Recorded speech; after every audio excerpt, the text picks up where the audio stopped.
మాతృదేవోభవ. నేను మీ డాక్టర్ శ్రీధర్. 11వ తారీఖు 8వ నెల 2024 నుండి 17వ తారీఖు ఆగస్టు నెల 2024 వరకు కర్కాటక రాశి వారికి గోచార ఫలితాలు సశాస్త్రీయమైన పద్ధతిలో తెలుసుకునేటువంటి ప్రయత్నం చేద్దాము. ఈ కర్కాటక రాశి వారికి తృతీయ స్థానంలో కేతు సంచారం జరుగుతున్నది. అట్లాగే సప్తమ స్థానంలో అంటే శని వక్రగతి మూలంగా సప్తమ స్థానంలో శని గ్రహ సంచారం జరుగుతున్నది. భాగ్యస్థానంలో రాహు సంచారం జరుగుతున్నది. ఏకాదశ స్థానంలో గురు సంచారం జరుగుతున్నది. రవి కనుక మనం తీసుకున్నట్టయితే జన్మంలోనే 6 రోజులు సంచారం చేస్తూ ఉన్నారు. ద్వితీయ స్థానంలో ఒకే ఒక్క రోజు మాత్రం సంచారం చేస్తారు. తదుపరి చంద్రుడిని కనుక మనం తీసుకున్నట్టయితే చతుర్థ, పంచమ, షష్ఠ స్థానాలలో ఆయన ఒక సంచారం చేస్తూ ఉన్నారు. మొత్తం 3 రాసుల్లో సంచారం చేస్తూ ఉన్నారండి మనకి చంద్రుడు. కుజుడిని కనుక తీసుకున్నట్టయితే వృషభంలో సంచారం చేస్తూ ఉన్నారు. బుధుడిని జన్మంలోనే సంచారం చేస్తూ ఉన్నారు ఆయన. ఇకపోతే శుక్రుడిని కనుక తీసుకున్నట్టయితే ఆయన ద్వితీయ స్థానంలో సంచారం చేస్తూ ఉన్నారు శుక్రుడు వారం రోజులు కూడా. ఇప్పుడు వాటి వల్ల ఫలితం ఏంటి అనేటువంటి చూసుకుందాం. చూసినట్టయితే తృతీయంలో కేతు సంచారం అత్యంత శుభప్రదమైనటువంటి ఫలితాల్ని ఆయన అందజేస్తూ ఉంటాడు. అందరి సహాయ సహకారాలు అందుతూ ఉంటాయి. అలాగే దైవభక్తి పెరుగుతూ ఉంటుంది. ఈ వారం రోజులు ఆయనకి ఉద్యోగ వ్యాపార స్థలాలలో, ఇంట్లో, అన్ని చోట్ల కూడా సహాయ సహకారాలు బాగుంటాయి. అట్లాగే ఆదాయం అంటే ఒకవేళ వ్యాపారం కనుక చేస్తూ ఉన్నట్టయితే ఆ వ్యాపారంలో కూడా మంచి అనుకూలమైనటువంటి ఫలితాలన్నీ వస్తూ ఉంటాయి. కొంచెం చక్కటి సహాయ సహకారాలతోటి జరుగుతూ ఉంటుంది. ఈ విధమైన ఫలితాలు కేతు ఇస్తాడు. ఇకపోతే సప్తమ స్థానంలో శని శుభ ఫలితాలను ఇవ్వజాలరు. అంచేత కుటుంబంలో భార్యాభర్తల మధ్యన కొంచెం మాట అనుకునేటువంటి పరిస్థితి ఉంటుంది.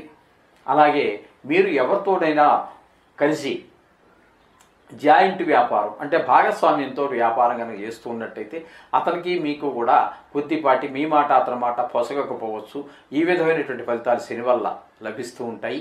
అలాగే ఇక భాగ్యస్థానంలో రాహు వల్ల కూడా మనకి అందవలసినటువంటి భాగ్యం అంటే ఒకటేనే కాదండి, ఏదైనా ఏ విషయమైనా సరే ఆ శరీరానికి ఆరోగ్యం ఉండడం ఒక భాగ్యం, భార్యాబిడ్డలంతా బాగుండడం ఒక ఆరోగ్యం, గృహం ఉండడం ఒక భాగ్యం. ఇటువంటి వాటిలన్నింటిలో ముందు వ్యాపారం జరగడం ఒక భాగ్యం, మంచిగా జరగటం. ఇటువంటివి ఈ భాగ్యాలు ఏవైతే ఉన్నాయో వాటినన్నింటినీ కూడా ఆయన రాహు కొంచెం వెనక్కి లాగేటటువంటి ప్రయత్నం చేస్తూ ఉంటాడు ఆయన అక్కడ ఉండటం ద్వారా. ఇకపోతే ఏకాదశ స్థానంలో గురువు యొక్క సంచారం జరుగుతోందండి. ఏకాదశ స్థానంలో గురువు యొక్క సంచారం అద్భుతమైనటువంటి ఫలితాలు ఇస్తూ ఉంటుంది. ఇప్పుడు మనం చెప్పుకున్నాం కదండి, రాహువు అన్ని విషయాలలోనూ కూడా మీకు భాగ్యంగా భావించేటటువంటి ఏవైతే అనుకుంటున్నామో వాటినన్నింటినీ ఆయన లాగి పెడుతూ ఉంటే, వెనక్కి లాగుతూ ఉంటే ఈ గురువు గారు ముందుకు వెళ్ళేటటువంటి ఆ విషయాలన్నీ తీసుకోండి. మీరు చాలా చక్కగా ముందుకు వెళ్ళేటువంటి ప్రయత్నం ఏం చేస్తూ ఉంటారు.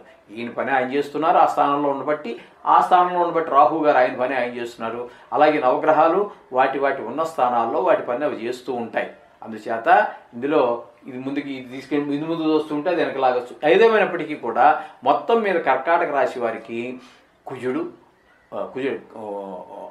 కూడా అక్కడే ఉన్నారు కాబట్టి అటు కుజుడు, ఇక రవి 6 రోజుల పాటు కర్కాటకంలో సంచారం చేస్తూ ఉన్నారు. కర్కాటకంలో అంటే ఒక్కరోజు మాత్రం సింహంలో ఆయన యొక్క సంచారం జరుగుతుంది. ఆ 2 రోజుల్లో కూడా 2 రాశుల్లోనూ కూడా ఆయన సంచారం మీకు శుభ ఫలితాలను ఈ రాశి వారికి ఇవ్వజాలదు. అట్లాగే చంద్రుడిని కనుక తీసుకున్నట్టయితే 4, 5, 6 స్థానాల్లో సంచారం చేస్తూ ఉన్నారు. 6వ స్థానంలో సంచారం చేసేటప్పుడు మాత్రం అనుకూలమైనటువంటి ఫలితాలు చంద్రుడి వల్ల మీకు లభిస్తూ ఉంటాయి. ఇంకా కుజుడు కూడా వృషభంలో ఉన్నారు. ఆయన కూడా ఏకాదశ స్థానంలో ఉండటం వల్ల ఆయన కూడా చాలా చక్కటి ఫలితాలన్నీ కూడా మీకు అందజేస్తారు. వృషభంలో నుండి కుజుడి ద్వారా మాటల్లో చక్కదనము, చేసే పనిలో ఒక మంచి మనం ఇందాక చెప్పుకున్నట్టుగానే 11వ స్థానంలో ఉండటం వల్ల అన్ని లాభాలు కలిగేటటువంటి ప్రయత్నాలన్నీ మనకి మనం చేసే ప్రయత్నాలన్నీ కూడా లాభదాయకంగా ఉంటాయి అనడానికి ఎట్టి అభ్యంతరం ఉండదండి. ఇక బుధుడిని కనుక తీసుకున్నట్టయితే ఆయన కూడా జన్మంలో ఉన్నారు. జన్మంలో బుధుడు అంత శుభ ఫలితాలను ఇవ్వజాలడు. అంచేత కొంచెం శరీరం అంటే మన శారీరక సంబంధమైనటువంటి రుగ్మతలు కావచ్చు, అలాగే వృత్తి వ్యాపారాల్లో కావచ్చు కొంచెం వెనకబాటుతనం కనిపిస్తూ ఉంటుంది. ఈ విధమైన ఫలితాలన్నీ కూడా బుధుని ద్వారా మనకి ఈ కర్కాటక రాశి వారికి సంక్రమిస్తూ ఉంటాయి. ఇకపోతే శుక్రుని కనుక తీసుకున్నట్టయితే ఈ వారం అంతా కూడా ఆయన ద్వితీయ స్థానంలో సంచారం చేస్తూ ఉన్నారు.